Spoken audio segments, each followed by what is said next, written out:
I tell you guys all the time, for season 3, I'm only bringing on the elite. That's it. And shout out to everybody who's out there doing their thing. I respect what everybody got going on. Because being independent isn't easy. But also being consistent is even harder. And yes, talking to y'all. It's hard work. And like I said, only those that are really defining what success actually is will be on season 3. Season 4 may be up for grabs. But by then, we out of here. When I talk about the quality of your living is based entirely upon your ability to play the game. And what it actually means is put in that daily work. I'm talking about not just wanting to be a rapper, understanding what the transition is and when it's time to make the switch. Everybody loves to have hobbies and do what they do. But who I have on the set today isn't your average. I'm talking about not just a dope-ass MC. Not just a dope-ass collaborator. I'm talking about visionary, father, a man of integrity, someone who understands what it is to stay true to their core at the same time knowing how to pull people up. A lot of you guys don't know how to pull people up because y'all want to be the one-man band. It don't work that way when you need a team. And I'm talking about holding things. And to be honest, I ain't never had this in the studio before. But without further ado, high school alumni, fellow classmate, friend, partner, my homeboy that's on the set. We got B Bless in the motherfucking studio. And I mean, what am I holding right now, yo? You're holding one of 2 Emmys. One of 2. Now you're holding both. Yeah, now I'm holding both.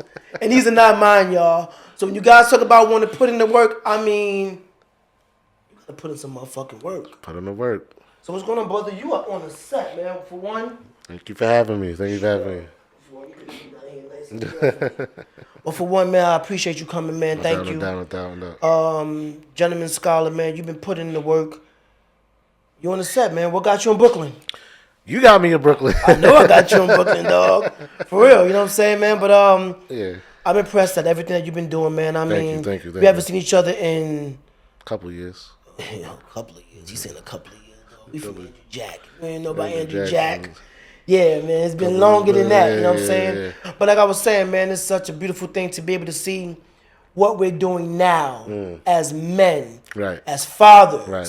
You know what I mean? As husbands, basically, you know what I mean? Husbands, crazy. Put it in work. And now I got 2 damn Emmys in my studio. Yo, man, so what you been up to lately, man, for real? Right now, just focus on my next project. I'm headed into the Winter Olympics. I'm trying to win another Emmy for that. But for now, I'm just freelancing, still working amongst all the networks. Still making music on the side, here and there, dropping songs here and there. But like you said, being a husband, father, gentleman, man of integrity, all that other stuff, man. Just taking it day by day. Yeah, man. So you here in Brooklyn? I'm in Brooklyn. You did the Summer Olympics. Now you're going into the Winter Olympics. Freezing at that time. It's freezing the hell outside right now. It's supposed to be freezing. There ain't no snow. They can't skateboard. Not skateboard. What's that thing? Iceboarding, skiing. That all that other stuff. Yeah.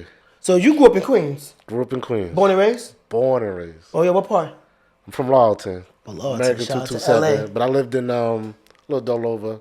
I lived in Hollis as well. Yeah, same here. 209 from 111. I was on 196 and 112.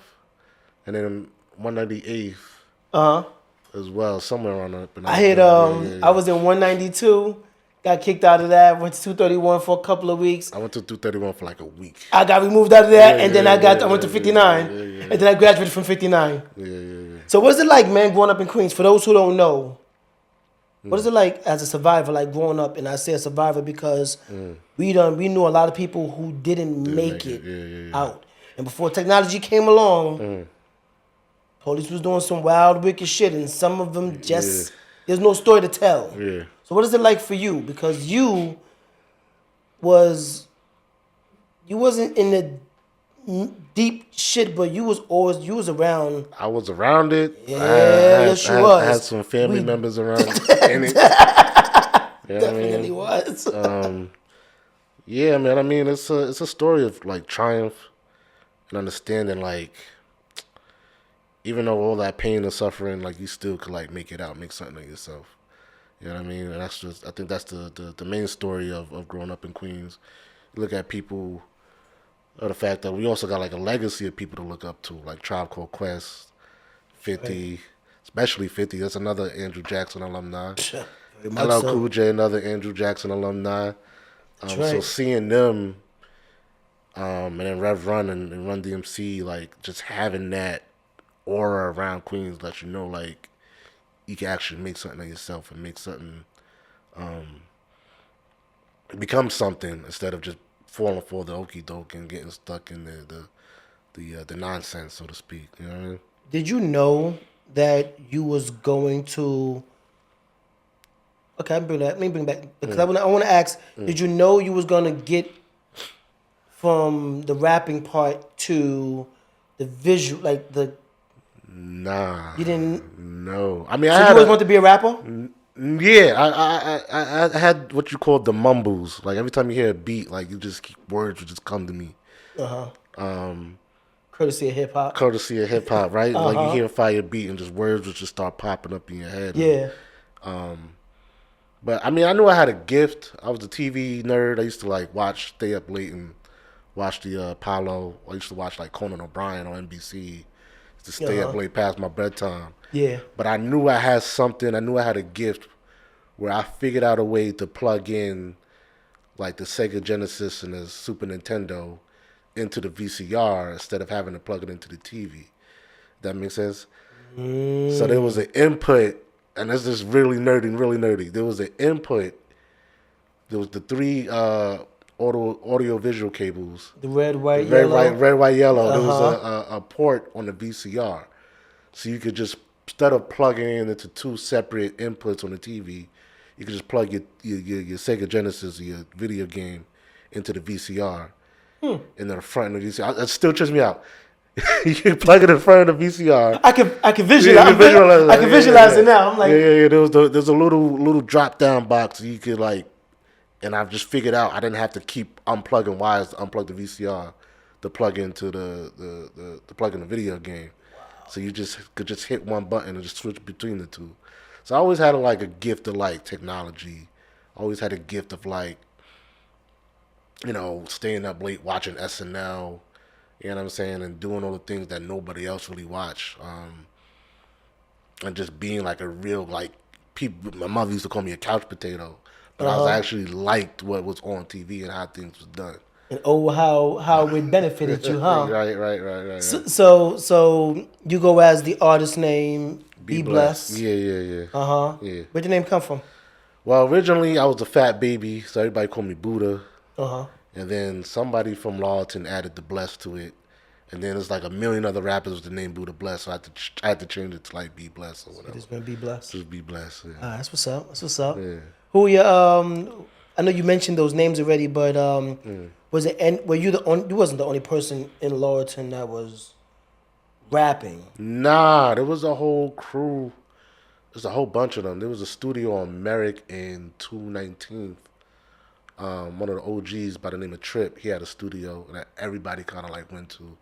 Shout out to Trip. Trip. Rest in peace. Yeah. Wow, he passed. Yeah, he passed. When? Oh, like a couple years ago. You know what's fucking me up? I'm sorry. Yeah. We could. This is. I'm Oh, we live on set. no. But no, what's bugging me out is that I had a few of my peoples that came on set, and we're saying names, Right. and then I'm doing that. I'm shouting them out, and then y'all guys are reminding me that they're no longer here, Right. Yeah. and it bugs me out every time because it's like I forget Yeah. until you say like 219. I'm like, oh shit. Yeah. Oh yeah, word. It was. Yeah, it was in the basement. He had a record label too, Spitfire. He had a record label, and then he had his major artists. Not major artists, but he had his artist, what's it, Hustlemania. Yeah. And they had like Yeah. it was on Yeah. they was on Hustlemania, BT, yeah. it was on BT Uncut. Hell yeah, I remember Hustlemania. Well, yeah. Shout When out you to, from Mary, you got it. you Shout Queens. Shout out to Jay Graham, man. No He's doubt, still for around, real man. though. Believe that, yeah. So you was a part of that clique. I wasn't part of the clique. We was affiliated. I had started, me and my boy Patrick. We started our own label, Paper Chase, and we was like in and out that whole studio, and more so affiliated with them rather than like actually signed. Dope. But we used to use that studio, and Trip was like one of them. He was an OG. Like he got out the game. I won't say which game, but he got out the game to do music and went legit. One of the few people who actually smartened up and like realized the fast money wasn't the route. So he was always like, you know, the old head that kind of like kept us in line and, you know, made sure that we was actually taught us the business of music and how to like promote a record, send a record out to the record pools and stuff like that. So it was his model that we followed to try to like get airplay, get radio play, college stations. So he was like the OG that really set everybody straight to actually make money off of music. Because a lot of people don't realize the music business is not the same as the business of music. Right. It's two totally different worlds. Yeah. You can be as talented as you want. Yeah, but you don't know You how ain't got that shit figured out behind the scenes. Yeah. Yeah. So then when did you say, hey, I'm going to work for NBC? So Like, it didn't work like that. It didn't come up? It did work like that. I didn't just jump to NBC. I had to work my way up. So was it like, was the music slowing up? Music was slowing up. So I went to the Institute of Audio Research. Nice. And I got my little certificate from there. Don't say little.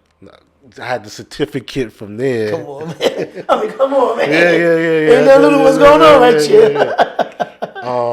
And then when I graduated, all the studios were closing. Yeah. Because everybody started doing like home recordings. All the artists started building the studios at home. Mm-hmm. So you couldn't really intern or find no work at a music studio. So I had to, back then, St. John's University had a program. Yep. If you transfer from IAR, they give you a year's worth of school credit. So I transferred from from IAR to St. John's. And that's how like I got into the TV game, because they had a communications, and they basically was explaining like the same things that apply in music apply to. What channel was that? It was like 30 something. What channel was it? No, I'm thinking about what was that station that they was playing? It was a station that everybody was getting on that station. Yeah. That their radio station. It was, but it was like the video. Everybody was up there. Oh, music video box. Not music video box. Nah, it wasn't video music box for that. I'ma holler at Maine. Shout out to M6. Yeah. And he gonna remind me about that. But he was on there as well. Him, Kojo, they all was doing their thing. You know what I'm saying? Yeah, shout out to Kojo. That's my cousin. Yo, listen, Gladiator. Big Gladiator. You heard? What's up? Yeah, for real. That's my dog too, man. Yeah, for real. You know what I mean? We still got a couple of drinks that we haven't recorded yet. He actually sent me a couple of months ago, because I'm finishing up my master's degree. He sent me these tracks, and he's like, yo, do something with them. And I'm like, once I get the time to do it, it's on. It's on. I just been so wrapped up, dog, with school. And I just did a verse for his album too. And Maine's coming by tomorrow. Yeah. To record his verse. I even show you the other one. But yeah, we'll get to that later and shit. But yeah, so you on the next project. I see you released it. So you had a project you released, was 2026. Yeah. You released it last year. Or was it some songs? Nah, it was just songs. I was doing like a song a month. Okay. Just to keep like my brain sharp. Just to keep like the buzz going. You know, life happens, but I try to make sure like I keep dropping music to at least appease to like whatever fans I have and all that other stuff, and just keep the brain sharp. That's what it is. Just keeping that creative juice flowing and stuff like that. So what if you had to put your music in a specific genre, what would you label it as? Is it gangster rap? Nah. Not gangster rap. Nah. Yeah, I know. I figured. I would say hip hop. like hip hop. I'm doing more pop music. I'm more pop now. I was kind of like back in the day when I first came out. I was kind of like Nip back then, where I was like talking about basically getting money, how to get money. Yeah. Queens get the money. Queens get the money without question. Queens get the money for sure. Yeah. So but yeah, I kind of just do like more experimental LL Cool J esque love songs, party songs. Try to keep it lighthearted. All right. Yeah. All right. Yeah. So what made the change? When you like from what you were just saying, what made you start skirting off into other lanes? As far as music or the Yeah, content of because music? even like for me, like I realized growing up in Jack, I grew up on a lot of Wu-Tang and Bone Thugs. Yeah. And then Onyx ain't make it any easier for me. Yeah. You know what I'm saying? And things like that. And then I forgot about Onyx. cannot forget about Fred Joe Sticky, you know what I mean? Fred Joe, you know what I mean? And D, and you can't. So for me, you know, that, the Lost Boys, you know what I mean? Wow. You know, shout out to Cheeks and shout out to the whole LBF. Yeah. You know, different groups, and it was really groups Right. that riled me up. Right. It wasn't that many solo artists. Yeah. But it was definitely the groups. So when Right. I named Wu-Tang, and when I must have got to Bone Thugs, and the hair started growing out, Yeah. I was in the streets. I played East 1999 so much. The CD broke. I bumped the bitch so much that my CD started skipping. Yeah. I went back to Jamaica Avenue to go give me another joint for the Music Factory. And when I came back, I played it, and that's when they changed the song. They changed the Crossroads version. Remember, it was, and while it even there you go. But then then I played the second one. Bum, bum, bum, bum, bum. I'm like, wait. Yeah, it's too different. Yeah, that's crazy. That's when they switched up the song on the project. I was Right. so I had two versions. Right. Wow. So I done went back. So yeah, man, shout out to Bone. But I said that to say that by the time I got into Bone Thugs, I was rowdy. Right. I went down that route. Yeah. I'm from the square. Yeah. Nah, So I was always a laid back, cool person. Yeah, and That I was was, also my and I was making a point. I was always trying to prove a point. I had Little Man complex. Had that short man shit. I was out there wilding for respect. Yeah. I never joined an official gang, but God damn it, everybody thought I was with the Bloods, because I was cool with everybody. Pretty much like you. You was cool with everybody. Right. So you're with the Bloods, you with the Crips, you with the Folks, you with the Latin Kings, you with the Lost Boys, you with Lost Souls, you with everybody. Yeah, nah, my brother was one of my OGs too, so to speak, and he was more so in that lifestyle. Yeah. And I saw what happened to him, and I actually got like, my family started pressuring me to kind of do better. I was always like, I always stayed out of trouble too. But seeing him go through that kind of lifestyle, I just realized it wasn't for me. You know what I'm saying? And then he also reminded me it wasn't for me either. So I had somebody who actually lived that life to actually like tell me like, this ain't what it is. This ain't what's up. Don't go down that route, because this is not what you about. Yeah. That's respected. I could appreciate that. And shout out to your brother for that. You know what I mean? Because sometimes, you know, it'd be the people that's close to us that could also show us what not to do. Like I got a cousin who's locked up who done did 19 years. Right. I think you done did enough years. Yeah. For me to be able to, you know what? Let me get this shit figured out. Take the long route. Yeah. You know what? We're gonna go pay some bills. We're gonna come back on the set. We live on set with Irv. Yeah. We got Be Blessed in the studio, and we will be back in black. Don't go nowhere now, please. Enjoy the commercial break in the meantime. Yeah, man. All right.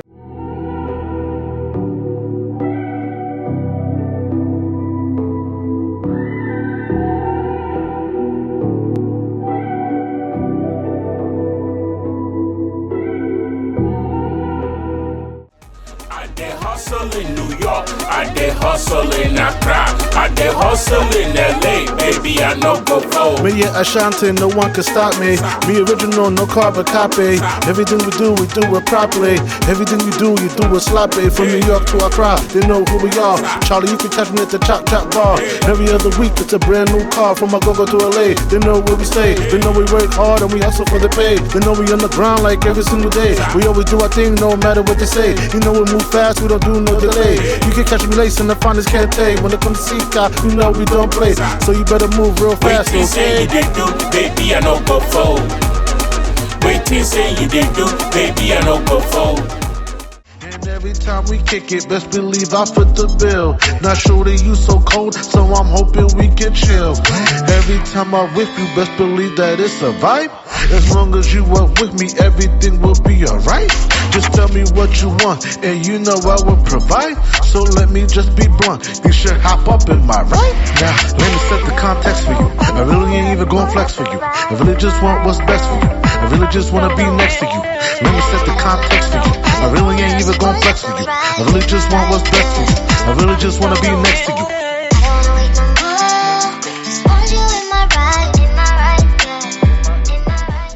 60 shots in that clip, now you gotta prove it.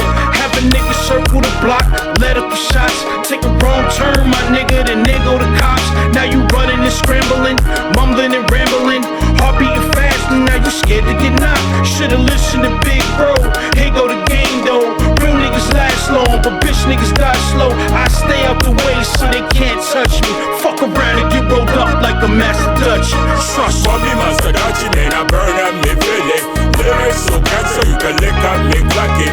Messing with the bloody, I will kill up your army. Messing with the M6, I'll kill up your army. For me, Master Dachi, man, I burn and me feel it.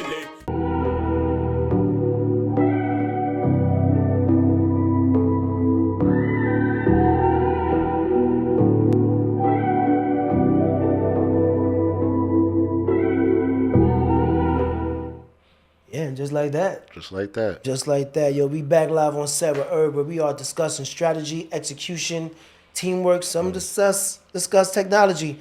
I have my boy B Bless in the studio. Yeah. Now listen, let me ask you something, man. Queens never begged for validation. Nah. So it's one of those things of what kept you inspired to continue to navigate throughout these different industries? Again, like the legacy, right? Like the legacy of, Def Jam, legacy of Run DMC, 50. I think 50 came. Give It Start Trying came out with 03. Jeez, that long. And I remember like the buzz of it all, and just like knowing like, yo, you could do something. You could be from here, become something, and. Like I never had imposter syndrome, because it was always that vibe of like you could go out there and get it. Queens get the money, Queens get the money, and just having like all those people and seeing the murals and all that other stuff, and understanding like you come from a place of like legacy, and that you can actually make it. You know what I mean? If you just put in work and work hard, and not just work hard, work smart, and be strategic in your moves. And you said Get Rich or Die Trying came out in 2003? I think it was probably 02. Probably 02, 03. But remember that was the era. Remember them genuine mixtapes was running. Yeah. I remember some of the teachers from Andrew Jackson bragging. I forgot one of the teachers, he was the one who caught 50 with the contraband. And he was like bragging and proud of it. Like, you ain't doing nothing. Like, you just another no name in the story. Like, but just having that feeling of like, I'm from here. Yeah. And this guy like lived a couple miles from us. Like, we knew that we could be something. Word up, for real. And I still haven't met him. I keep missing him. That's the one dude I need to meet in the industry. But now he got G Unit Studios and all that other stuff. So I mean, with all the stuff you're doing, that's the reason why I feel like this is important. Yeah. Because these things right here, where everyone always, like my boy just asked me the other day, he was like, "Yo, so you making mad money off of YouTube?" I'm like, it's so much bigger than just. Yeah. Is that? Or how much money you get off of that? Yeah. I'm like, people have to realize that I'm setting up the lights. Right. Cameras. Right.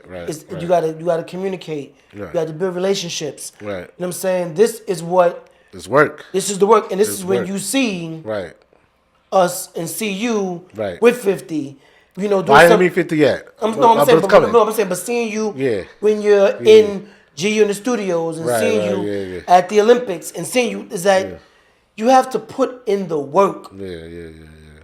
And like even like that, like this whole thing, I'm trying to lock in with Tyler Perry.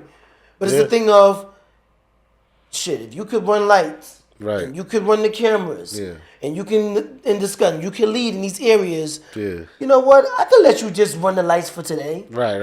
You know what I mean? To get in your spot, get your fit in. Everybody don't realize that it's so much bigger than just trying to get the YouTube money.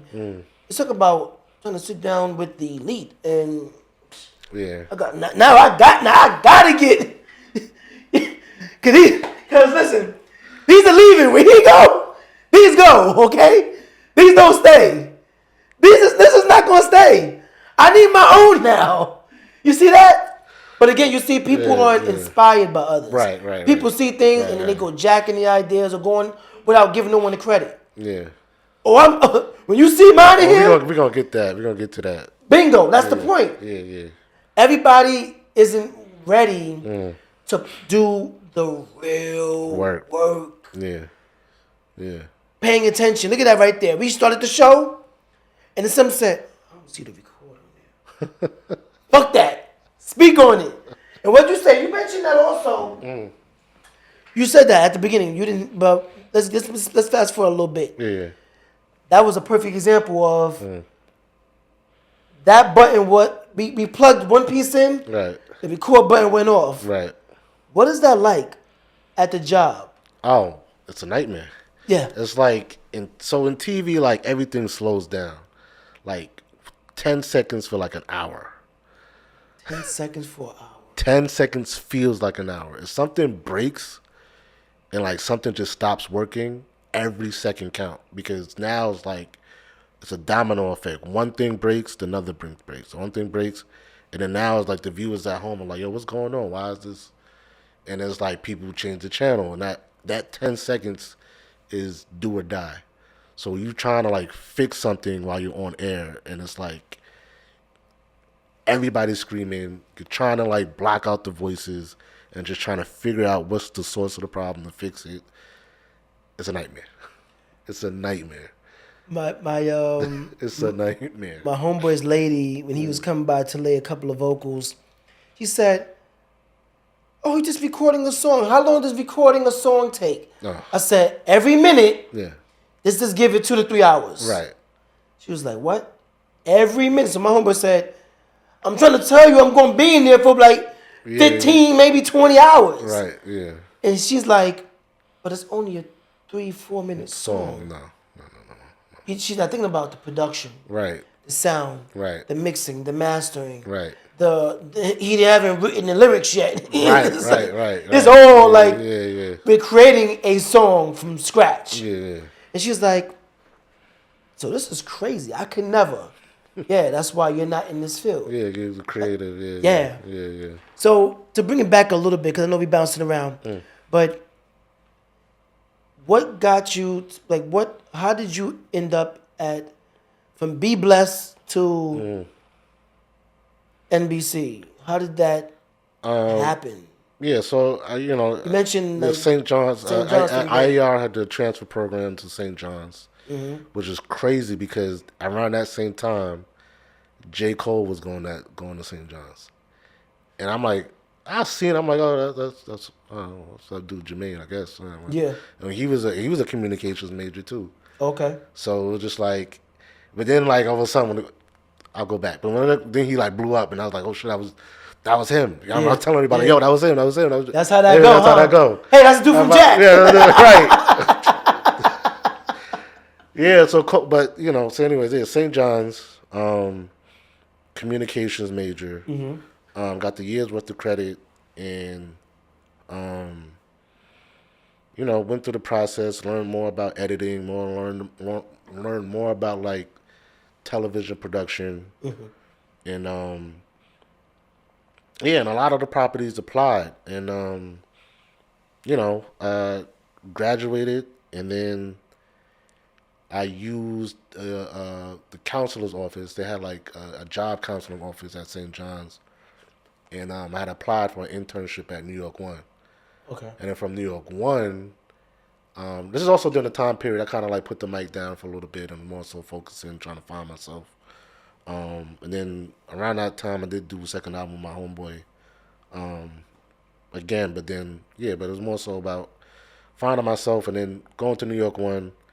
And then I worked at a smaller studio called Media 3, which is on like 45th and 5th.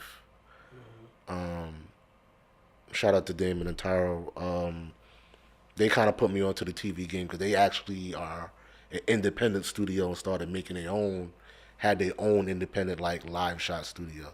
Got it. And that's when I started like learning about like transmission lines and color coding and color correcting, micing people and all that stuff, working like remote production. And then after that, I went to the Wall Street Journal. They had a live show, and then NBC called after I was like got my experience up. But Okay. if it wasn't for the job at Media 3, NBC would have never called. Got it. You know, because those were like, because I work with them, that's when it's all about who you know. All about who you know. Because I work with them, that's where like I got the call at NBC. It's to the point I had applied to that job 2 years before I got a call back. Like I don't even remember applying. Somebody called me like, "Hey, you want to bring you down for an interview?" I'm like, I don't remember applying for the job. So I'm trying to like read through notes and all the other shit. But it was because of Media 3 is why I got the job at NBC. Nice. But yeah. So though you just mentioned you slowed down on the music a little bit, Yeah. but even with getting into a whole new industry, Right. a whole new process of learning and balancing out, it looked like you never really put the mic down. Nah. So why is that so important? Like, why is that important to be able to still hold on to, just knowing that you still want to express yourself verbally, Right. besides, Yeah, I realized I wasn't the only one. There's like a whole bunch of people who used to work in the music industry who jumped over to TV. Like a lot of audio engineers, I'm talking about like Grammy Award winners, like just jumped to television. And so just like kind of talking to them, and then like I would like shoot them my music video, like, "Oh, what you doing? Why you working here? Like, oh, why you stop?" I'm like, "Oh, I'm working here." No, go. I used to get encouraged by my coworkers to like just get back to it. It's kind of it's a release. It's an art form. It's it's about having that freedom to create, and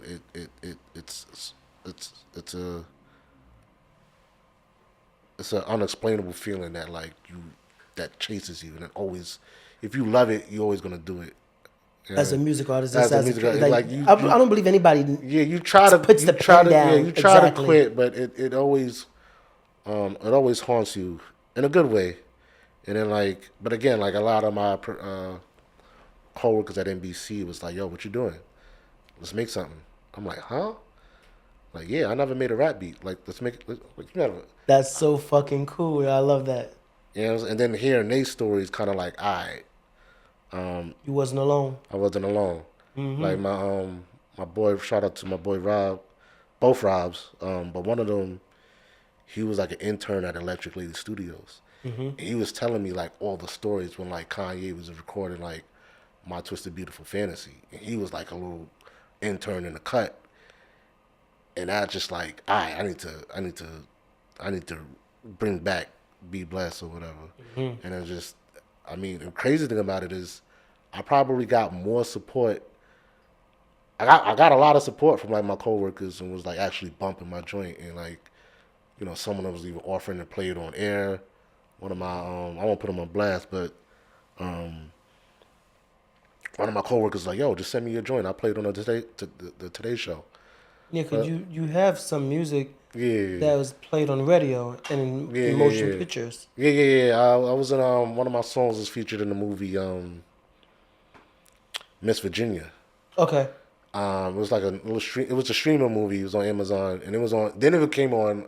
They started showing it on BET. So then, like the residual checks from that started coming in. Okay, cool. And it was cool. like, okay, it was making a little money. It was making some money. So it was cool to like, and even that I kind of shared that with the team I was working on, like, hey, I'm also doing music, and like, people were actually proud that I was actually doing music as well and being supportive of it as well. Dope. Yeah. So let me ask you this then. Yeah. Now that you've done, let's say you got back into Be Blessed and starting to find this way, do you believe that your pen game is even more sharper now as you evolve versus back then when life was less stable and you was figuring it out? Because when you're figuring it out, you got that hunger, that trying to figure it out. But then once you get somewhat situated and you're finding your way, do you believe that your pen game gets sharper, or were you more hungrier when things were less stable and more chaotic? Because I struggle with that. Yeah, I think my pen is more efficient. Okay. I wouldn't say it's much sharper. It was much sharper when I was young and hungry. Like, I made it a point to have really rap and have like a punchline in every verse that I've done. Like, I always had to have like either a punchline or something crazy or something memorable. And I think as I got older and life got like a little comfortable, and like it's more so about what fits and what makes the song work. Got it. You know what I mean? And then also like when I was young, you had to pay for studio times. You had to like memorize your lyrics over and over and over because you only had an hour to record 2 or 3 verses. Yeah. So it's like, you only got $50. Let me just hurry up and record. Let me rehearse, write it down, rehearse, go in there and try to knock it out for an hour. Yeah.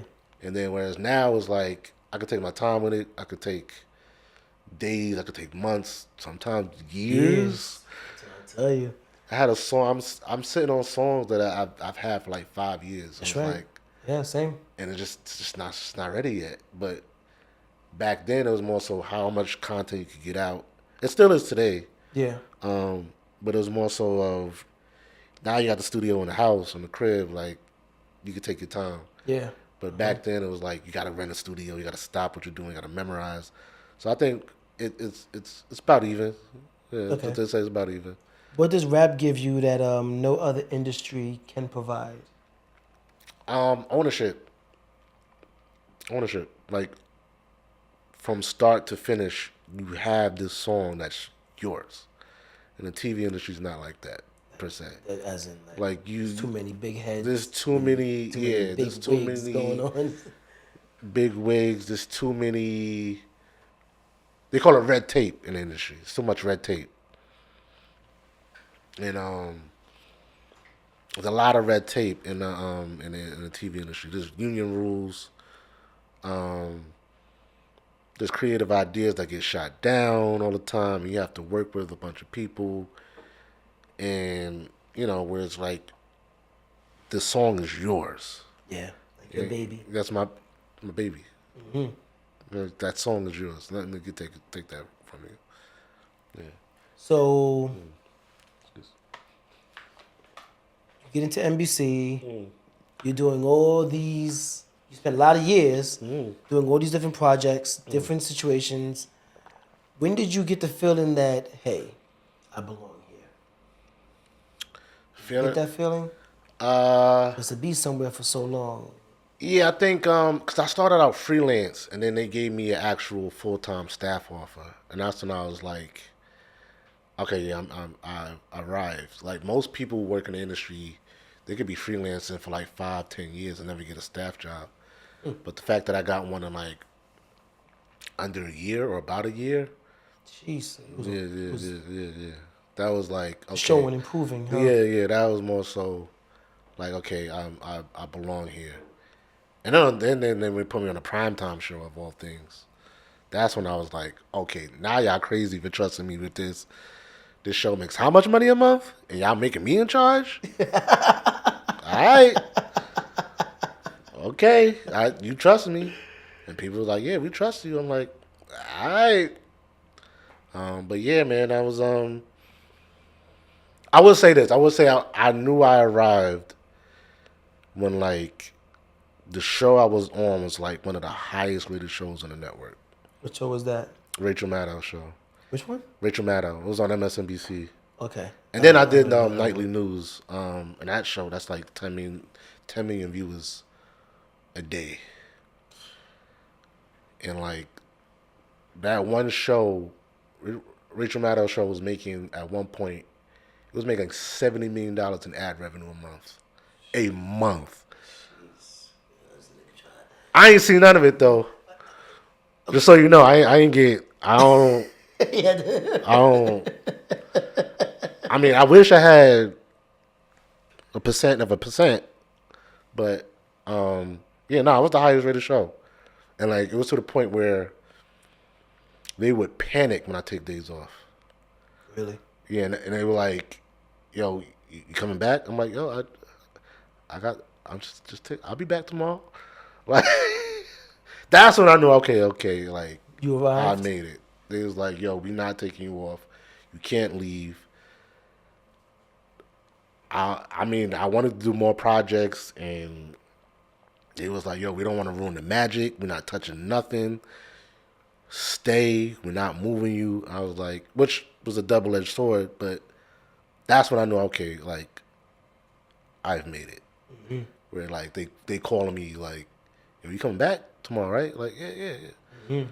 But yeah, that's when I felt like, okay, I made it. And a lot of you guys, you have to ask yourself, did you work hard enough and put in the actual work to find out or even get that feeling? Did you make it? Right. And if you haven't yet, that means you have more work to do. Because trust and believe, we all have to keep on working. You just can't stop working. Nah. Just can't stop. Nah. And listen, we're going to go back to commercial breaks. So enjoy what's going on in between time. In the meantime, we got Be Blessed here in the studio, and we will be back. We live on Set With Irv. Yeah. Yeah.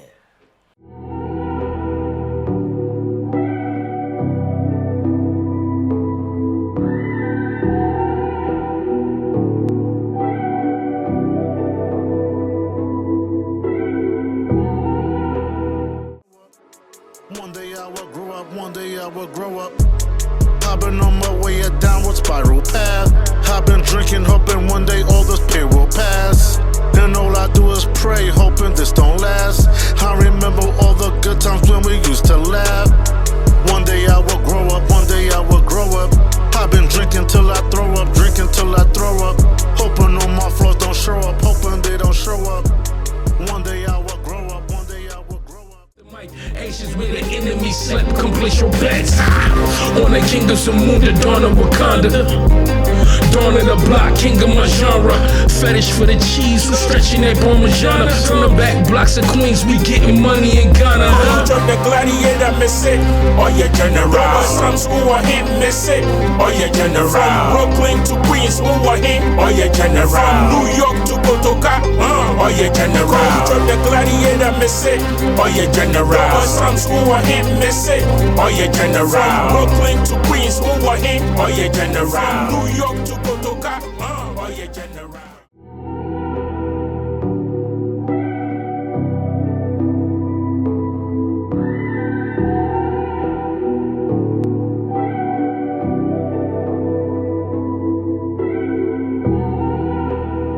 You ever heard when Denzel was saying, "Oh, I'm leaving here with something." I'm leaving here with something. Yo, we back live on Set With Irv. Yeah. I got Be Blessed in the studio. Yeah. As you can see, I keep on holding on to it, right? I swear, baby, because it's like a lot of people don't give credit where it's due, man. And this is really fucking dope. Yeah. This is really, really cool. So, I see this one is for what? That's the first 2016? one. Yeah, that's the first one. So That's news and documentary, Emmy Awards, Yeah. outstanding news discussion and analysis, the Rachel Maddow, Rachel Maddow. or the Me Yeah, show, Rachel Maddow, yeah. An American Disaster, The Crisis in Flint, Yeah. MSNBC, Yeah, that one, that's the first. That's my... Samoa Sarpong. Asamoah. Huh? Asamoah. That's all good, though. Asamoah? Yeah. Yeah, it's the producer. Yeah. Dope. Yeah. Beautiful. Yeah. That one's more... that one actually means something. 'Cause that's, not only is that the first one, but that's more so of the realest it felt felt more real. Cause that one's more so for like the Flint water crisis. You know what I mean? And with how the government really it's really fucked up how they treat our people. You know what I mean? And I think more so getting that story out to the world and saying like, and even her as like a white woman to actually care about this story and actually bring it to the forefront. Yeah. That like this governor changed the water supply and it started affecting the pipes and all the people didn't have no fresh water. Like that's an American city. Yeah. Paying taxes and they ain't got no fresh water and they getting lead poisoning. I think bringing that story out into the forefront and being a part of that is kind of like, unfortunately, it's part of like American history, but it's just being like proud of bringing that to the forefront. And even when the whole team won, one of the producers who accepted the award, but on behalf of the team, you know what I'm saying, she made sure like, yo, Flint still doesn't have clean water. Thank you for the award, but this is the issue. You know what I'm saying? We got to do better by people in a majority black neighborhood. So I think that was more so the real shit, because that made me feel like I'm contributing to the betterment of society and making sure that like the story gets out of people who are suffering. You know what I mean? So, well, for one, that's fucking amazing, man. Yeah. That's even, I'm inspired by even just knowing what I'm even holding on to. Yeah. You know what I'm saying? And how many people, as far as staff, was a part of that show? That for the show in general is probably like 40 to 50. So everybody, But- so all these boxes just pop up and everybody gets their own. Yeah. That's everybody. Were, gets did their you own. like? Were you there for that part when like all the boxes is just? Yeah. Because man, these are big ass black boxes. Yeah. That, No, that he came I think in the studio with yo, big man. ass black box that's sitting over Yeah, there. nah. When I came to work and I just saw a big ass black box on my desk, I don't know, shit, this is it. And it's like, I mean, what they do normally, they give you one for the whole team to take home. I mean, not take home, but home. The studio one. for the studio one. Yeah. Or the show for like the one for the team, but then everybody else getting that own individual one, and then like just showing up. I had to take I took the train. So to God, I didn't know what was coming that day. I just came to work one day. I saw this big ass black box, and you know how crazy how heavy that shit is. I was on the train with that shit, just smiling, laughing. I know you would. I mean, I did. Hey, right there, you need to see. I was on a train, like literally, like holding the box, like yeah. Like you just came from B&H, huh? Yeah. People were like, "Why are you smiling?" I'm like, "Nah, I'm sitting on a train. Like, I could have took a cab. I was like, nah, let me take I took the train. Nobody knew I ain't had the box. Those are the New York minutes. Those are those New York moments. Yeah. I was like, I'm just on a train with an Emmy. I'm heading home on a train with the Emmy. Did you cry? I teared up. I didn't cry. You know we don't cry. Bullshit. I be over here. Oh. Nah, I teared up. Nah. I kind of knew we was gonna win though, because it was such an important story. It was the story of the year. I'm like, there's no way we're not winning. Yeah, I can imagine, man. That sounds very, very powerful. Yeah. It sound like. Yeah, but that was more so a town hall. That was like 100 people, and that was more so like giving a voice to the people of like Flint, Michigan. Yeah. You know what I mean, and talking about like how the governor did them wrong, and it was a crazy story, and they was able to actually voice, let their voice be heard out through the world and stuff like that. So I think that was dope shit. But yeah, man, I was definitely on the train. Definitely on the train with that shit. And I think that was more like a New York. That was like, I'm a New Yorker through and through. Like, I'm on a train. I just won an Emmy. It's the craziest night of my life. I'm going to take the train home. Word. I'm going to just take the train Suck home. that shit in. Yeah. I'm going to just take the train Where were you home. living at the time? I think I was still in. I might have been in like Left Rack. I might have been in like Left Rack City. Okay, so you jumped like Yeah, on yeah. I like, jumped on like like the 7 or some shit. the was it the, That's 7, right? Left, right, going to... is it the it was the F train. It was the F and the M train. Okay. Yeah, it was like yeah. You It was the you local. It was the underground, local. you Yeah, in the middle of it all. it was the local F train, and I'm sitting there like living in the same building with Noriega. And I'm like, Shout out to Run shout Champs. out to CNN. Yeah, for sure. Capone and Noriega. Yeah, I had moved from Hollis to, I moved to like Lawton, not Hollis, Lawton to Left Rack City. That's And I was in the hoops too. That's another one. I didn't yeah, mention yeah, that. I was in the Pan. Supposedly, I was the man he was supposed to be. Yeah. Ooh! Yeah, I was in the I actually lived in the building with his. I forgot which album cover it was, but I lived in that building. I had moved to that building where Noriega had the building in the background on his album cover. I forgot what album that is. Okay. But yeah, I took the train with the Emmy in a black box to a place that was featured on a rap album. It was just 6 degrees of separation. That shit was Man, yeah. you can't make that shit up. Yeah. You talking about you just tearing up a little bit of shit. I've been coming out there. Yeah. What's up, everybody? God bless. God bless. God bless. God bless. Nah, I didn't want to get jacked. That's what I was clear. I'm like, Nah, I bro, don't want I hear you, didn't want though, people man, to think but- I got the bag, and I like, nah. So that's what I was like. But I was definitely cheesing. So then you went from 2016 The 25 to now we looking at last year, last year. 2024, 2025 sports. And now for some reason this one feels so much heavier. Yeah. I don't know why. Why is that? I don't know. Now that one, that was yeah. Outstanding technical team studio games of this would be the 33rd.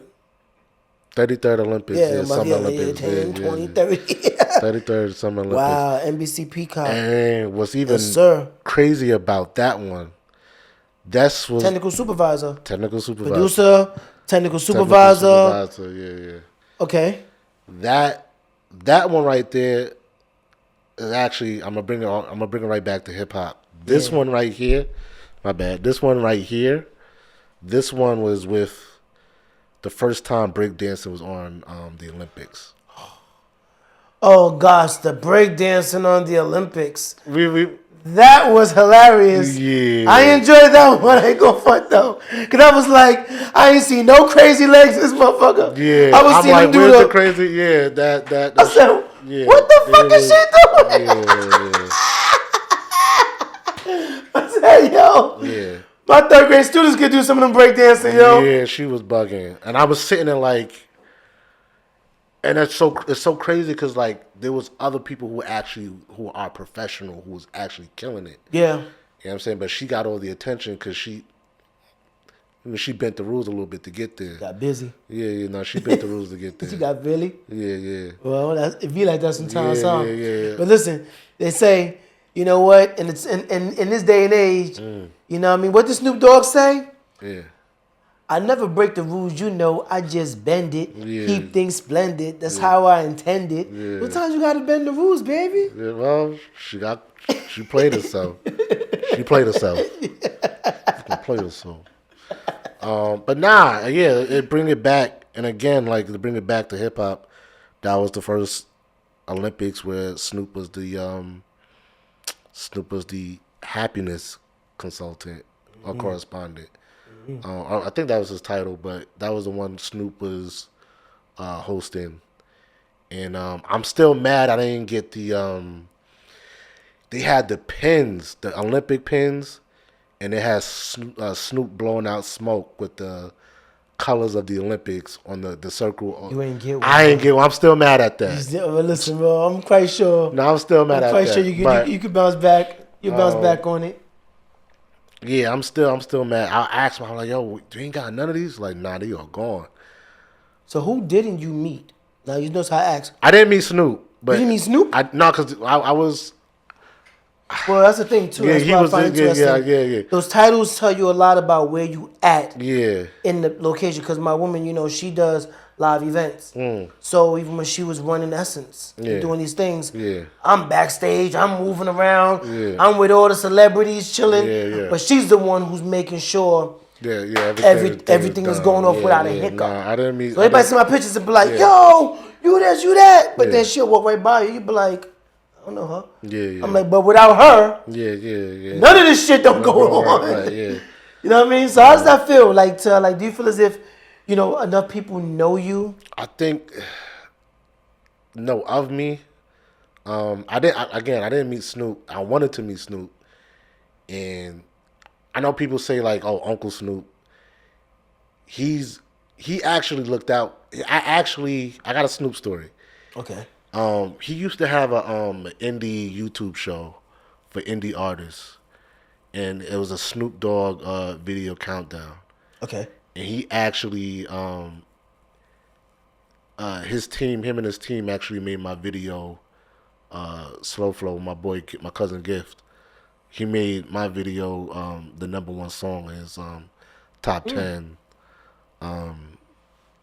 video list. So I know you'd have saw him, you'd have definitely like he put me, not only that, shout him out. He definitely he shared it on his profile, Twitter profile, shared it on his Instagram.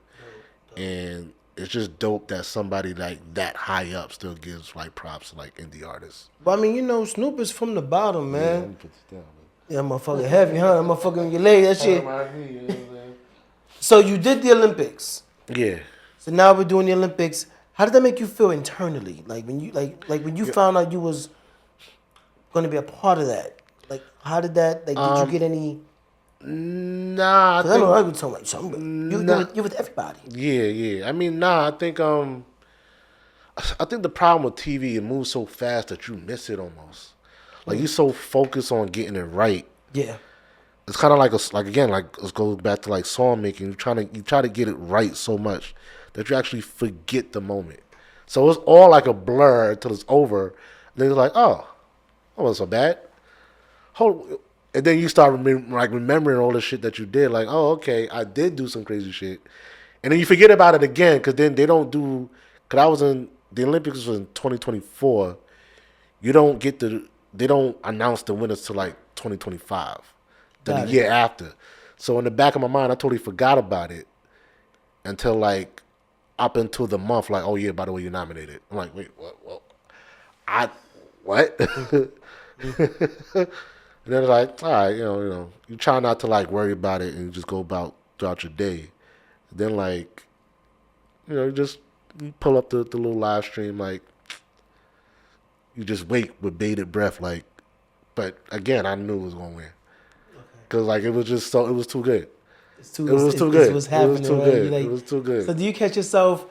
Do you catch yourself? Because it's different where a lot of rap artists work to be acknowledged for like a Grammys and certain awards. Yeah. So, which one do you feel is harder to master? The behind the scenes technical aspect of things versus mastering your sound and your craft. You know what I mean? So would you prefer?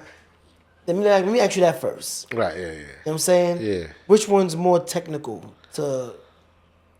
I think the hardest is definitely broadcast television and film. That's harder to master because other people depend on your job to go right in order for their job to go right.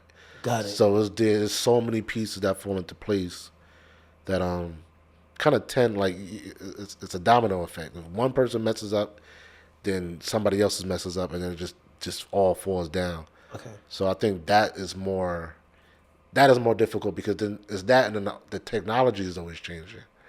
So then you gotta like really study ahead of time what exactly what you're getting into. Like even for the like Winter Olympics, like the book was like this thick, and I'm trying to like read up on like all the incoming sources and stuff like that, and it's 20 cameras for one event. 20 cameras for like one event. And that's the crazy thing about it is it's like having to study, actually really have to study for those kind of things. Yeah.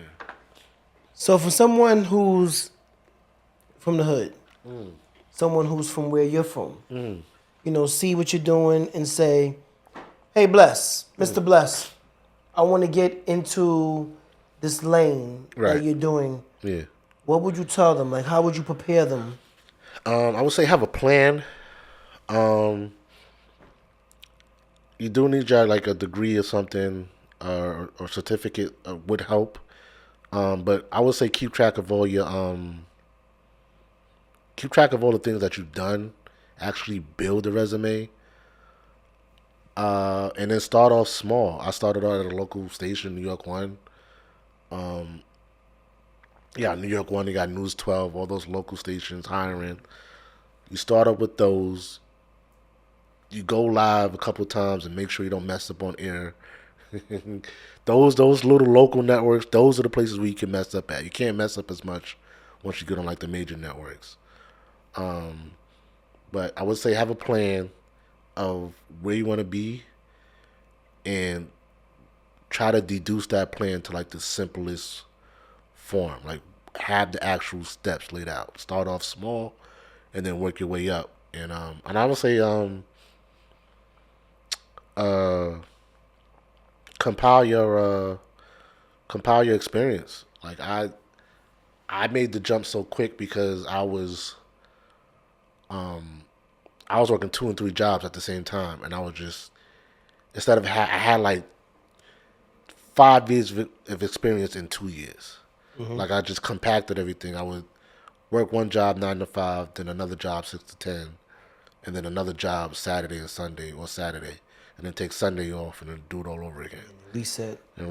Yeah. So I would say start off small, have a plan, make sure you keep track of all your accomplishments, and then just hit the block with your resume. And just keep building on it. Keep building, building, and then, hopefully you be where I'm at. Or maybe more. Be more. Be more. You can be more. Don't just be blessed, be more. Don't be blessed, be more. So I know you mentioned this somewhere earlier, but were there, like, if not that one person, specific people that was in your circle that saw your range before you did? Yeah, there's definitely people. But again, it's all about meeting people and being co-signed by people. Again, I started off with, I used the office at St. John's, the job office at St. John's, to apply for my internship or job at New York One. Well, internship at New York One. Then from there, they trusted me and I gave my reps, got my reps in, and then got a job at New York One. And then actually just applied to the job at Media 3. And because I worked at Media 3, the owner, Damon and Taro, they knew everybody in the industry. So because I worked for them, people saw me as trustworthy because they hired me. Because the company you're amongst. Yeah. So they hired me. So that's when, I got the call from NBC to like be a technical manager, technical production manager, and stuff like that. Okay. Yeah. So after doing music and albums, different projects, working on NBC, working in the film, doing technical work, doing the Olympics. Yeah. What still fuels you? Like what gives you that fuel to want to continue? Just being ambitious, man. It's just I'm kind of born with ambition. What 50 Cent Hustler's ambition? Yeah. It's just, and then the money. Money's not bad either. the money is really, it's just, but just being passionate, working in your passion, working in your field of passion, just keeps me going. And money's nice, money's decent. It's not too crazy, but the money and being passionate and actually loving what I do keeps me going. You pray? Yeah.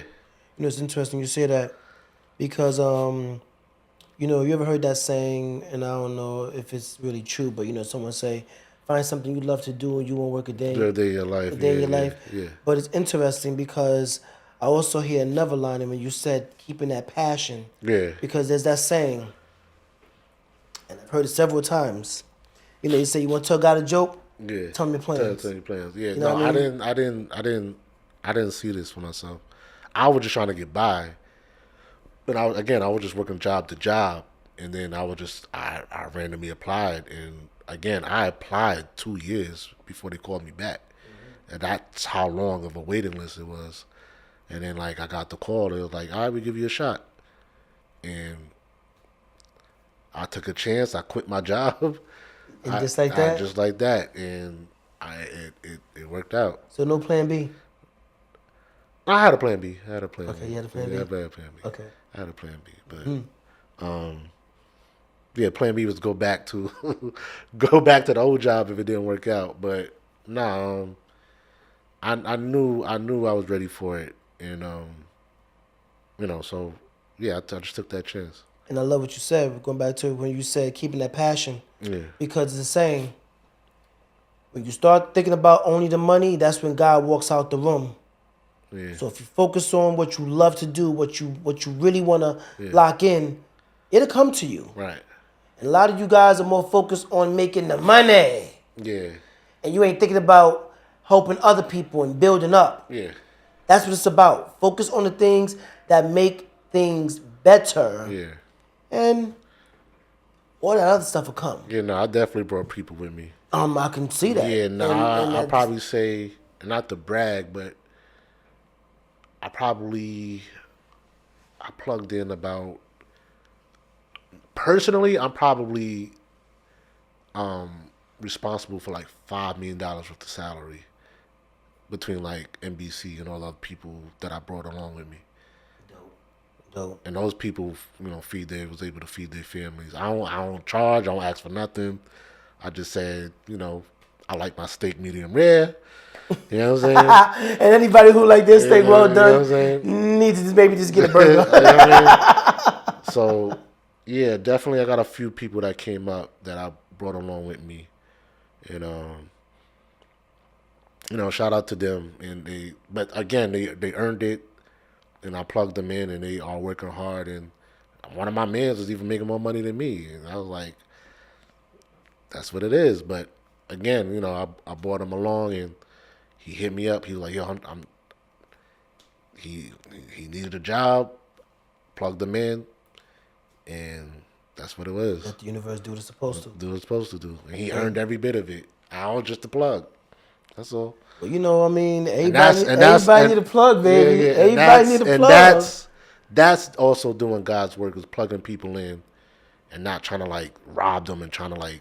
Yeah, and that's exactly what I'm getting at, because you have to know how to help people, and with helping people, that's how you help yourself. And listen, man, we're gonna go to break real quick. We got Be Blessed in the studio. We will be back. Got a few more questions to ask. We're gonna go a little bit more deeper in depth, but we are here in the studio. We live on Set With Irv. Be back.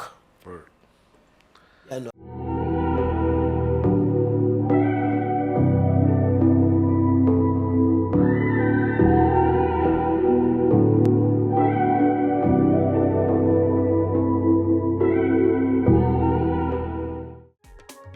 I know go for. No matter where I'm at, they adapt to the flow and make it go viral, shaking up a show, break the internet like a TikTok video. Social media be like rodeo, so I pay more attention to my portfolio. Construct my catalog like monetary growth, and I want that bread just like DPDO.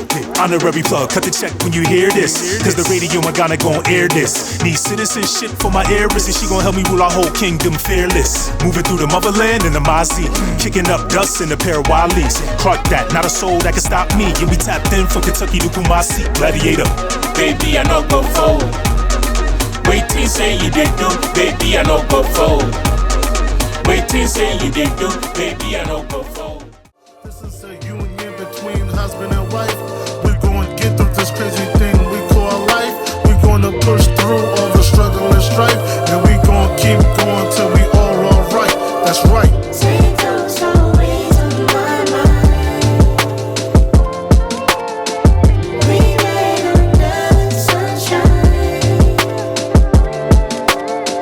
Take those always on my mind.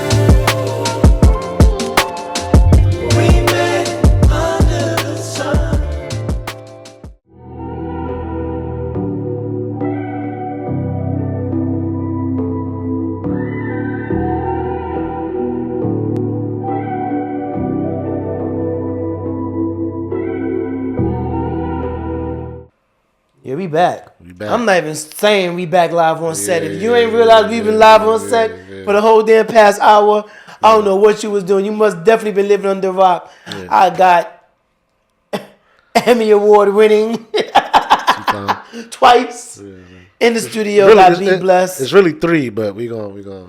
A whole lot more coming down the pipeline. Believe that. Three, but You know what I'm saying, man? I'm it's all enjoying good. this, man. This is really, really Thank you, dope. thank you. And again, man, I appreciate you pulling up. Yeah. Yeah, man. I know I've been asking you questions after questions. Yeah. You know what I mean? But what I love about this show is picking the elite's brain. Elite. That's crazy. Shit. That's crazy. Compared to these quarter water motherfuckers that we done grew up with, you know what I'm talking about. Yeah. You know what I'm saying? That's why when people see, like when I did Black Women in Hollywood, and you know, just that post, yo, you was annihilated. Yo, you this, you that, you Yeah. Yeah. do enough work. Yeah. You have to prove yourself. Yeah. Prove yourself to yourself, and when you do that, it shows. Yeah. So I asked you, man. You know what I mean? You didn't know you would get this far. Nah. I couldn't. Nah. Nah. I mean, at one point, I couldn't even see. Nah. That's the crazy thing about it. I mean, I know I had something. Honestly, I thought I'd be a famous rapper, but you know, I had my opportunities. You know what I'm saying? So I don't even see myself as a failure in that. I don't believe that even exists. Yeah. I don't believe there's only rap right get that bullshit stigma.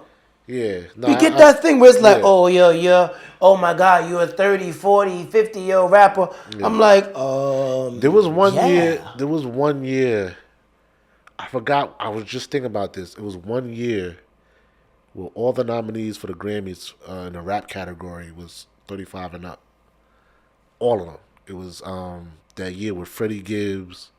Shout out to Gibbs. Royce the 5'9". Shout out to Royce. Shit, even Killer Mike was like 45 when he Dungeon Family. Yeah, when Killer Mike was like 45 almost. Big Stepper, yeah. When he won was it 2 or 3 Grammys? But it's been interesting. All those names you mentioned. Yeah.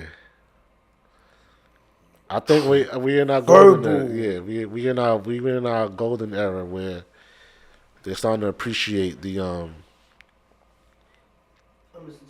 They're starting to appreciate all the old heads in rap. I don't want to say old heads. I don't want to say that.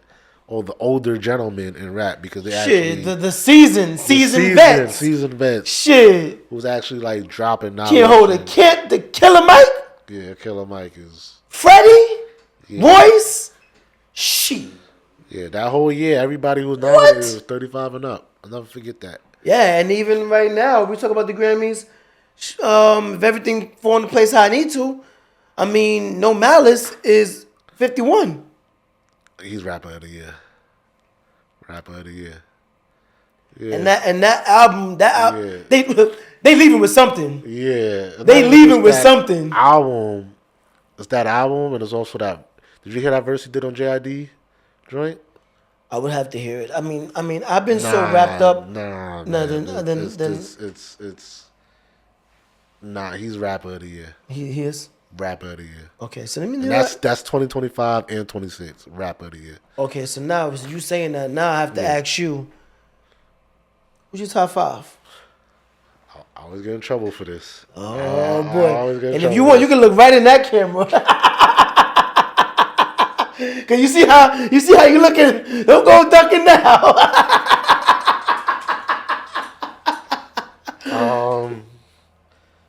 You feel like you have to do it in errors?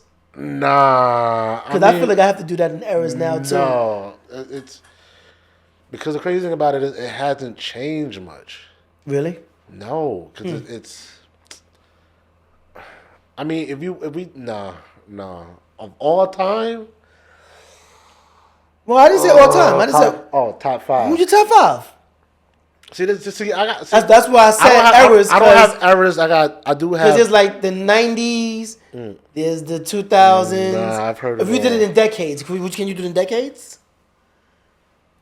Nah, I can't do the decades. You can't do it in Too many. decades? I could do top But it 5. changes up. It seemed like it changes a bit. Like you just said right now, No Malice is 2025, 2026. Rapper of the year. 2026 just dropped. Yeah. So, let's say 2025. Yeah, okay, it was like 24. Because, 2026 we just got here. Yeah, okay. Still got 11 more months to go. Yeah, okay. So I will say. So No Malice is definitely. So let's say from. So I have my personal favorites, and then I have like my top 5. And my top 5 never ever changed. Then I have my personal favorites. Okay, so give Who me a could top be 5 on then. Give me that top 5 then. Top 5. Yeah. Then we go to personal favorites. Okay. Because Bus is in my top 5. I will say Big Pun is my number 1. BX. I got Nas 2. Big Pun. Nas. Punisher. Nas. Escobar. Okay.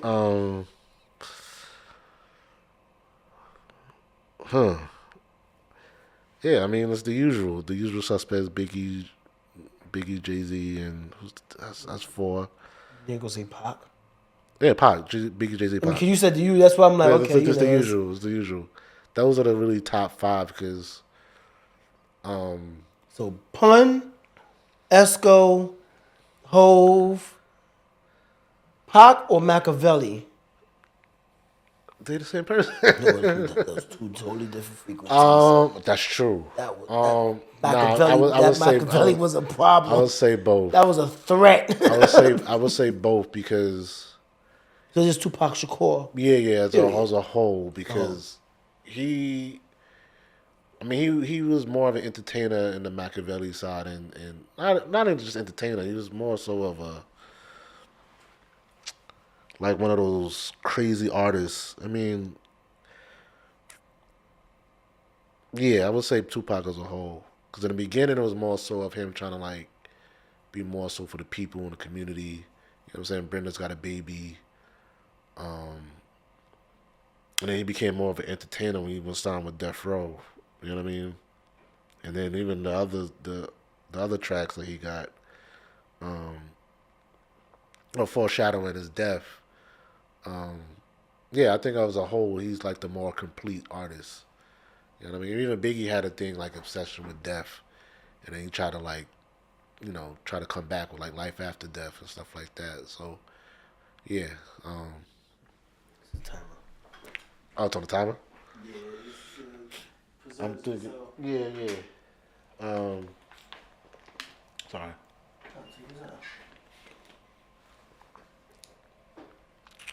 Yeah, I think it's I would say Tupac as a whole. Yeah. Tupac as a whole. So Punisher, Escobar, Yeah. Hove, Pac, and Notorious B.I.G. Yeah. Okay. Yeah. That's your top 5. Like, Top 5 ever. that's- That never changes. okay. I do got Big Daddy Kane in the top 10. I got Cool G Rap in the top 10. I like Royce the 5'9". That's why I asked you. Yeah. Did you want to go in slots because Yeah. because music changed so much. My top 5 never changed. I'm saying, but like, Yeah. do you feel as if with Biggie being gone and God bless the dead, Yeah. with Biggie being gone for so long, Yeah. and he didn't, you feel as if he put out enough material Yeah. to keep him Yeah. besides like the Jada Kisses of the world, Not what it is like fat like these lyricists. right, but they're lyricists, but then they're telling like it's audio cinematic movies. I see what you're saying. It's art like it's I see what you're saying. I see what you're saying. They have bodies of work that's so coherent that it's almost it stood like the test of time. Stands the test. It belongs in a museum. Yeah. Like 100 years from now, you're gonna be like listening to a Biggie album in a museum, in like a digital audio museum of just the 2 projects alone.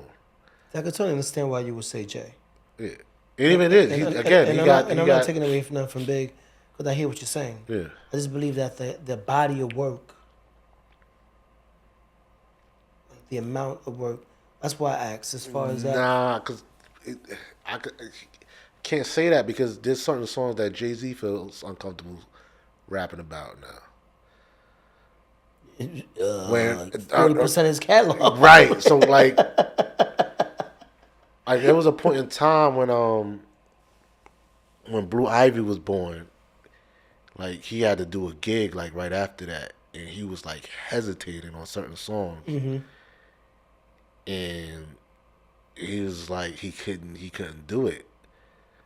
Whereas like between Pop, Big, and all those other folks, they had content of like they could still like rock with right now. Like those same albums, they could still go rock. Maybe 1 or 2 songs missing, but you know what I mean. It's a complete body of work. Okay. You know what I mean. All right. They're cinematic movies. I mean, I they're mean, audio. I will say that. They're I mean, audio movies. You know my. Because it's always. Sorry to cut you off. No, please. It's always the lyrics, the beats, and it's always the skits. So is that where We don't have skits no more. Yeah. So that's like Pun. That voice. It was the voice. It was the syntax. That's a Google word. You can Google that. Syntax. SYNTAX. SYNTAX. It was the cadence. It was the rhythm. It was the pace. You know what I mean? Of just being able to layer all those words, those multi-syllable words, and it actually makes sense. Do you know that line? Do you know the dead in the middle of Little Dead Italy? in the middle of Little Italy, little do they know the riddles middlemen that didn't do diddly. Dead in the middle of When I first heard that, I was like, I threw my headphones away. And I was like, what am I doing? Yeah. You got to tighten up, I just kept playing over. Dead in the middle of Little Italy. Little do we know that we riddled to some middlemen who didn't do diddly. It'd be a cold day in hell. Right. Woo! Catch you at your mother's waist, smack you, then I rack you with my 38. Boy. Shout out to Joe. Yeah, shout out to Joe and Jada. How you feel about that show? You watch it? It's cool. I mean, I don't get a chance to watch all the time though. Nah. But I believe it is a good combination. It's a good combination. It works. It definitely fucking works. It works. I think Jada's more structured. Joe is more so. Let me tell you something. Yeah, but the thing about it though is that I know the guy.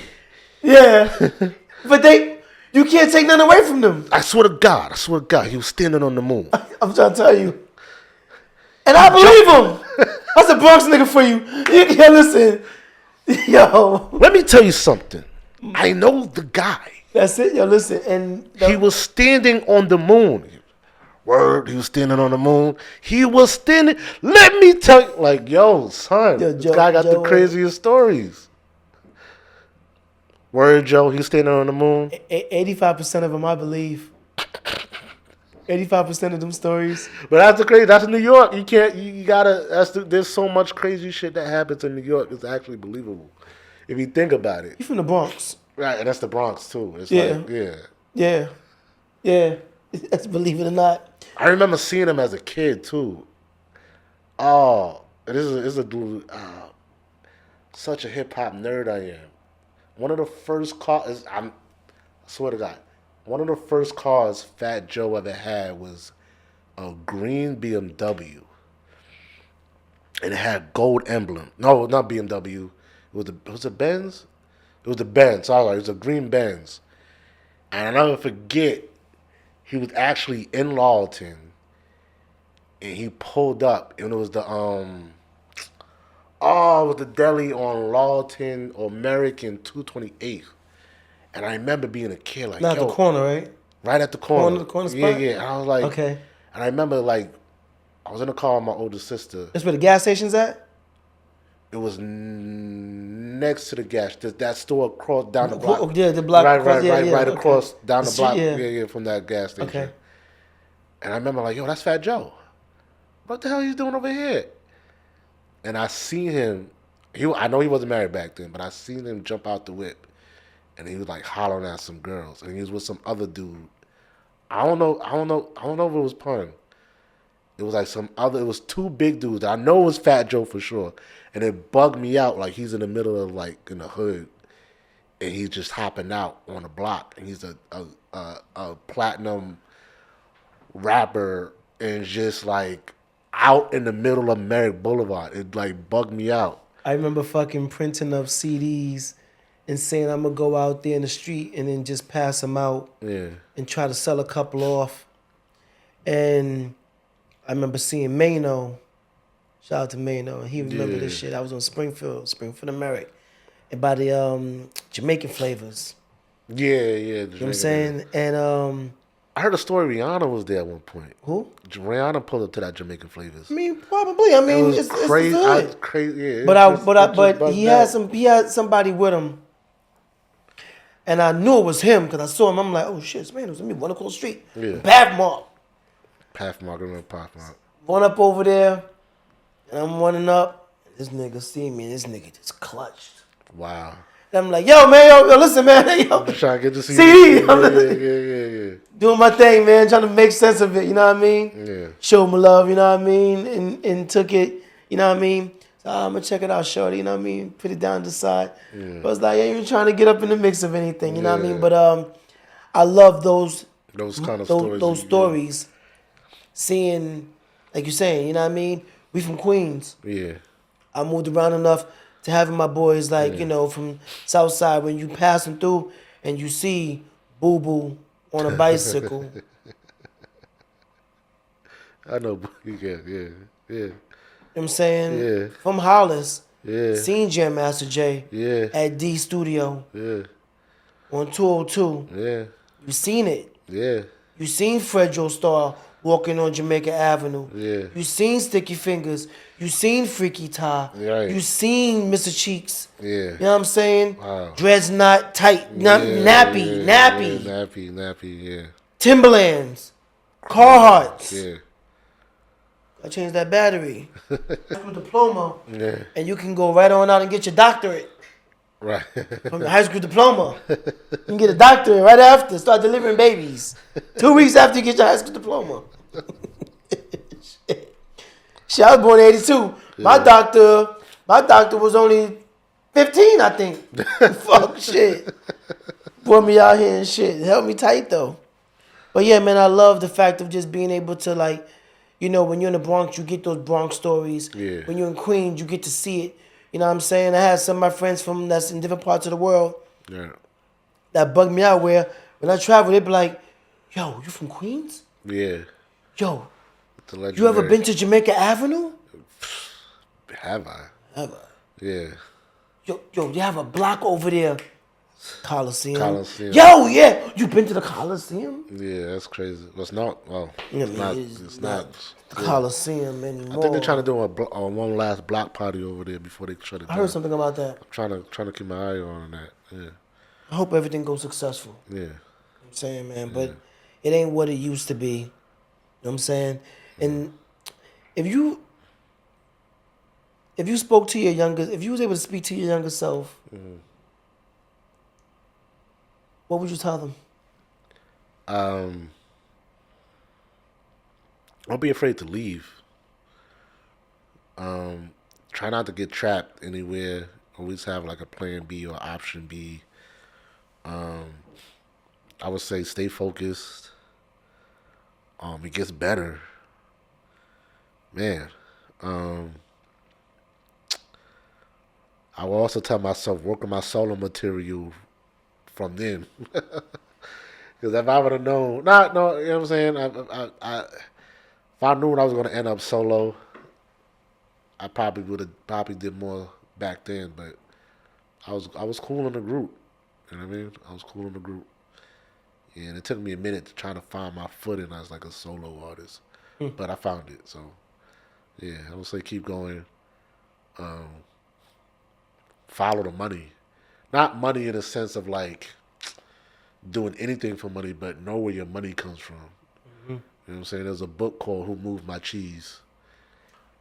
Heard about that book. That book. I never got that book yet. Yeah, but yeah. Homegirl It's, just it's a mentioned quick it. read. You can read it in an hour, but it's like a metaphor to let you know, like, that keeps you just like on your toes. Like when Yeah. you know where your money is coming from. You know what I'm saying? Not necessarily chase money, but you know, I understand that like my job is dependent on ad revenue. You know what I mean? This is based off of ad revenue. So you gotta like just know where that money is coming from and just follow the money. I knew news kind of fell off a little bit, so I jumped over to sports, and sports is where's that right now. So what does the word winning mean to you now, and from where you're at? What does that actually mean? Being at peace. You know what I mean? A lot of people have a lot of things that aren't at peace. And I think being at peace and being okay with that awkward silence means that you won. You know what I mean? And just being able to like cut out all the noise and just be okay with just like silence. And then also just doing something that you said you was gonna do. I remember had bought my boy Rob. He actually went to Jack with us too. And I was showing him around. Not light skin Rob. No, I forgot his last name. Rob. I think his last name is Gain. I don't want to say his last. I don't remember his last name. But I was showing him around at NBC, and I was like, "Yo, I want to win an Emmy." He's like, "Word up, bro. That's what's up." And then like a year later, I won my first Emmy, and I was like, Crazy. "Yeah." I remember saying it. Said it. Yeah, I remember saying it out loud, and I think that's more important is doing something that you said you was gonna do, and I think that's winning. Yeah, that's pretty much That's how. winning. I believe that's when someone know that they're really gonna lock themselves in, when they say to themselves, "Yo, I'm gonna go get this." Right, I mean, I told myself, "Yo, you know what? I'm gonna go get this." right. Yeah, for sure. Yeah. If you before we wrap things up, I mean, so you're still working on music, Still working on music. okay? I'm a little rusty, but I'm gonna get back to it. Okay, so is there Yeah. anything that's coming up music wise in 2026 that we need to keep our antennas to? I got a couple songs. I'm gonna try to get back and dropping a song a month. Okay. I'm gonna try to get back. I did it last year. I did it for like 8 months straight. So I did a song a month, and I just made sure I was able to like drop a song a month, and then for like 8 months straight, and then I took a little break, but I'm trying to get back into that habit of just dropping a song a month. So when people say your name Yeah. years from now, Uh, what do you want your name to actually stand for? realness, authenticity. Yeah, I would say realness. You know what I mean? Yeah, realness. Can't take that from anybody. You know what I mean? You know. I think about all the times like I showed up for people.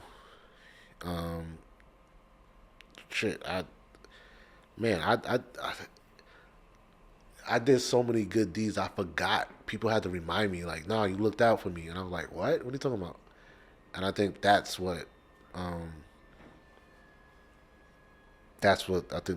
my name, or the aura around my name means. Just being real and just being like helping others, helpful, and realness. Yeah, being real. Listen, my brother, I want to say thank you for pulling up on the set. No doubt. Man, you are a gentleman, a scholar. I've learned a lot about who you are. Yeah. And just knowing like where we came from the same Yeah. school hallways. Yeah. We survived a lot of different dynamics. Yeah. So it's a beautiful thing to be able to see, Yeah. you know, greatness in my space. So like I said, this season, That's I mean, you crazy. got listen, man. This shit ain't easy, dog. Nah, it ain't. And I get it, you know what I mean? And I get it because some other people, you know what I'm saying? You know, like they be humble about it. You know what I'm saying? And it's cool to be humble. At the same time, you got to realize that what you have, Right. some people are never gonna get. Yeah. Yeah. Never. Yeah. It's crazy. My cousin was just saying that to me. He's from California. He's my younger cousin. He was like, "Yo, cuz, I just want to get enough money up to get everything that you got." And I'm like, "Dude, get more. Get more, right? Like you said, like, you know, get more." Right. But that's what I'm talking about. That's what we were saying. Being able to show them, you know what? Yeah. You can start with iPhone. Whatever you plan on doing, just do it. Right. Start somewhere. Start. Yeah. Yeah. Just do it. Just start. Yeah. You know what I'm saying? Yeah. So we got new music coming up. Yeah. You're working on new things as far as you got the Winter Olympics coming Winter up. coming up, You yeah. prepared? You packed? Nah. No? Nah. This time around, I'm staying in Connecticut. Okay. I'm just doing the intake. Okay. So I'm on the other side. I'm staying. It's already cold enough here. I don't need to go anywhere else cold. So you're in Connecticut now. You away from New York. Yeah. Well, I'm close enough. I mean, close enough, yeah. I mean, but you still got to skip a state. Nah, it's right there. Yeah, skip Jersey. Nah, it's right there. Okay. I mean, unless you call it Westchester, then it's not. Okay, well, I mean, it's still the metropolitan. Yeah, It's still the chilling circuit. It's still the chilling circuit. Yeah. All right, cool. Yeah. So anything else that we need to look forward to by you, just overall? I mean, I got music coming. I got a merch store up, beblessedmusic.com. I'm about to start live streaming on Twitch. I have some of that merch on eventually. Yeah, I'm gonna send you some. Yeah. But I'm about to start live streaming on Twitch. I never got on Twitch yet. Yeah, I never understood it yet. This like TikTok. TikTok. Yeah. I do it with my daughter and her friends. They keep like, Yeah. your dad's a dinosaur. Yeah. All y'all want to do is be on goddamn TikTok. People like, Yeah, nah, pretty much. I mean, it's just the gaming community. You know what I mean? So yeah, I'm about to start gaming again. That was one of my first passions. Xbox or PS? PS. Okay. I was an Xbox person, but they dropped the ball, so that's not. I bought an Xbox when COVID just began. Yeah. Just so I could say, you know what, I'm gonna be indoors, so I might as well. Yeah. I'll play this shit twice. Yeah. Nah, but it's crazy because like it's almost like all the stuff our parents told us we couldn't make money off of, we're making money off of. Boy struggled with that recently, well, a little bit less than a year. He called me and said, "Yo, you know about?" Because he was complaining about a bill. You know what I'm saying? His son said, "Hey, Dad, here, I got this. So I'll give you this." And he was like, "What's this?" And he gave him a few $100s. He was like, "What the hell you get this money from?" Yeah. He's a teenager, young teenager. Yeah. And he's like, "A game." Yeah. He's like, "What the hell you mean? People pay me money for me to pass the level." He said, "Nobody ever." Yeah. I said, "It's a thing." He was like, "Yo, really? People pay him?" Yeah. He said, "Yo, here's $20. Yo, thank you for showing me how to beat the level." Yeah. No, $20 Yeah. for playing a game? Yeah. Now it's millions. Oh yeah, but I'm saying, but in this case, So, he was able to. Like, he was just complaining about a bill, and he was like, "Yo, Dad, here." Yeah, it's crazy. He was like, "Yo, I can't believe you're my son." Just Yo, they got. I saw a job. Swear to God, I saw a job to be a Fortnite tutor. A parent was going to pay somebody $50 an hour to tutor their child to be good at Fortnite. yo, you can't make this shit up. I was on Indeed.com. I swear to God. You can't make this shit I up. swear to God. I was like, I don't know how to play Fortnite, but $50 an hour, I'm going to teach. YouTube that shit. Because even then, they got competitions. They rent out venues. They do, and that's another thing for broadcast. Yeah, They got video game competitions, and the crowd watches people playing video. that's it. Crazy. It's a whole different world. It's No all one the never- all the stuff that Only our friends watched us when we play like what's that, NWO No Mercy? yeah. That shit. WWF. But all the stuff our parents told us that what you doing that for it's not gonna pay your bills. It's paying our bills now. It was also got a Bentley outside. Kai Cenat, crazy. Crazy. He's working on the clothing line. He's really, really talented, man. Yeah.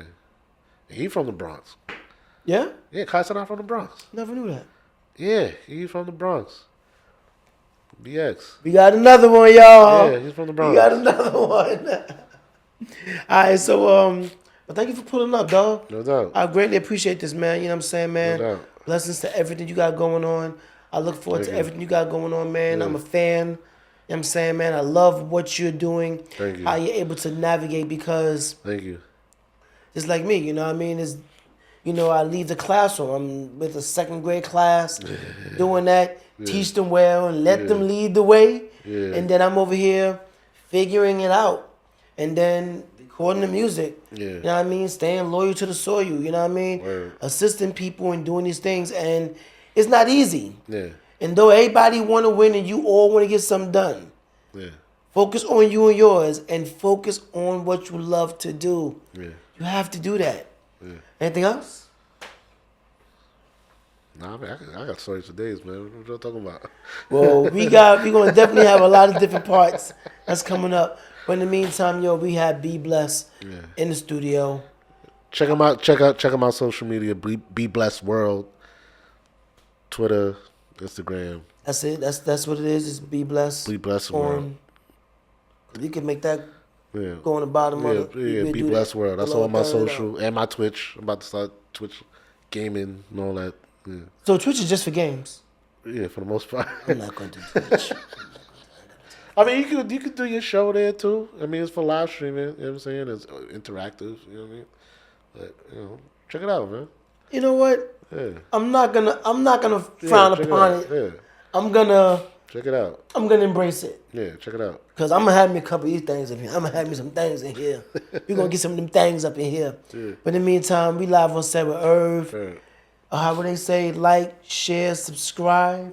Like, share, subscribe, man. Do all that. You know what I mean? And Everything. also, work hard to get it. Get to work.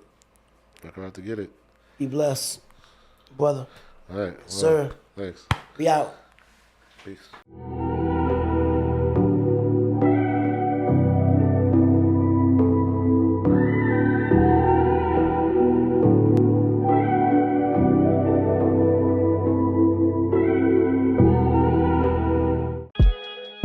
It's officially 2026, and the competition is no longer coming.